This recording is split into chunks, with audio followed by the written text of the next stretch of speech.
잠언 16장은 하나님의 주권과 인간의 책임, 지혜와 의에 대한 깊은 통찰을 제공합니다.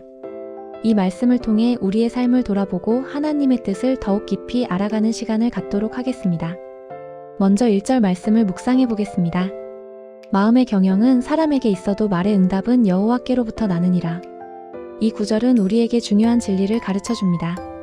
우리는 마음속으로 계획을 세우고 미래를 설계할 수 있지만 그 계획의 성패는 궁극적으로 하나님의 손에 달려 있다는 것입니다. 마치 농부가 씨앗을 뿌리고 물을 주는 것처럼 우리는 최선을 다해 노력하지만 열매를 맺게 하시는 분은 하나님이십니다.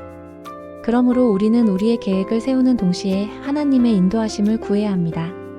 우리의 지혜와 능력을 의지하기보다는 하나님의 지혜와 능력을 신뢰하며 나아가야 합니다. 혹 우리의 계획이 실패하더라도 낙심하지 않고 하나님의 더 큰 계획을 기대하며 나아가는 믿음이 필요합니다. 다음으로 3절 말씀을 묵상하겠습니다. 너의 행사를 여호와께 맡기라.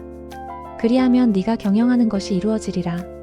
이 말씀은 우리에게 삶의 모든 영역에서 하나님을 의지하라고 권면합니다. 우리의 일, 가정, 관계, 꿈, 심지어 작은 결정까지도 하나님께 맡길 때 하나님께서 우리의 길을 인도하시고 우리의 계획을 이루어 주신다는 약속입니다.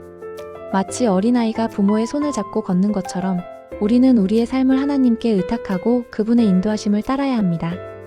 우리의 염려와 불안을 하나님께 맡기고 그분의 평안을 누리며 나아가는 것이 중요합니다. 혹 어려움과 고난이 닥치더라도 하나님을 신뢰하며 인내할 때 결국에는 하나님의 뜻이 이루어질 것을 믿어야 합니다. 9절 말씀을 묵상하겠습니다. 사람이 마음으로 자기의 길을 계획할지라도 그의 걸음을 인도하시는 이는 여호와시니라. 이 구절은 1절과 비슷한 맥락을 지니고 있지만 좀 더 강조점을 두고 있습니다. 우리는 우리의 삶의 방향을 설정하고 목표를 세울 수 있지만 우리의 최종 목적지는 하나님께서 결정하신다는 것입니다. 마치 항해사가 지도를 보고 항로를 계획하지만 바람과 파도의 영향을 받는 것처럼 우리의 삶도 예상치 못한 변수들로 가득합니다. 그러므로 우리는 우리의 계획에 얽매이지 않고 하나님의 인도하심에 민감하게 반응해야 합니다. 우리의 뜻과 하나님의 뜻이 다를 때 우리의 뜻을 내려놓고 하나님의 뜻을 따르는 것이 중요합니다.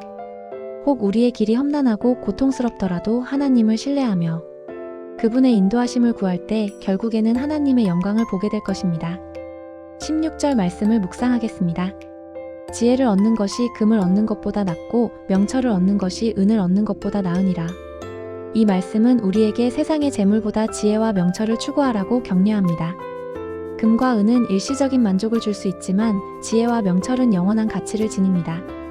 지혜는 올바른 판단력과 분별력을 갖게 하고 명철은 상황을 깊이 이해하고 통찰력을 갖게 합니다.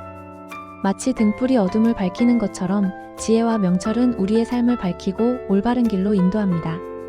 그러므로 우리는 성경을 읽고 묵상하며 기도와 교제를 통해 지혜와 명철을 구해야 합니다. 또한 겸손한 마음으로 배우고 경험을 통해 지혜를 쌓아가야 합니다. 18절 말씀을 묵상하겠습니다. 교만은 패망의 선봉이요 거만은 넘어짐의 앞잡이니라. 이 말씀은 우리에게 교만과 거만을 경계하라고 경고합니다. 교만은 자신을 높이고 다른 사람을 무시하는 태도이며 거만은 남을 업신여기고 함부로 대하는 태도입니다. 교만과 거만은 하나님과의 관계를 깨뜨리고 다른 사람과의 관계를 망칩니다. 마치 높은 탑이 무너지는 것처럼 교만과 거만은 우리의 삶을 파괴합니다. 그러므로 우리는 겸손한 마음으로 자신을 낮추고 다른 사람을 존중해야 합니다. 우리의 재능과 능력을 자랑하지 않고 하나님의 은혜에 감사하며 살아야 합니다. 32절 말씀을 묵상하겠습니다. 노하기를 더디하는 자는 용사보다 낫고 자기의 마음을 다스리는 자는 성을 빼앗는 자보다 나으니라. 이 말씀은 우리에게 분노를 다스리는 것이 얼마나 중요한지를 강조합니다. 분노는 우리의 이성을 마비시키고 감정을 폭발하게 하여 후회할 만한 말과 행동을 하게 만듭니다. 마치 불길이 모든 것을 태워버리는 것처럼 분노는 우리의 삶을 파괴합니다. 그러므로 우리는 분노를 다스리는 훈련을 해야 합니다. 화가 날 때는 심호흡을 하고 잠시 생각하는 시간을 갖고 감정을 표현하는 방법을 배워야 합니다. 또한 하나님의 사랑과 긍휼을 구하며 용서하는 마음을 가져야 합니다. 33절 말씀을 묵상하겠습니다. 사람이 제비를 뽑으나 이를 작정하시는 이는 여호와시니라. 이 말씀은 다시 한번 하나님의 주권을 강조합니다. 제비 뽑기는 인간의 결정에 맡겨진 것처럼 보이지만 그 결과는 하나님의 뜻에 달려 있다는 것입니다. 마치 동전 던지기가 무작위로 보이지만 그 결과는 하나님의 섭리 안에 있는 것처럼 우리의 삶도 하나님의 계획 안에서 이루어집니다. 그러므로 우리는 우리의 삶에서 일어나는 모든 일을 하나님의 주권적인 섭리 안에서 이해해야 합니다.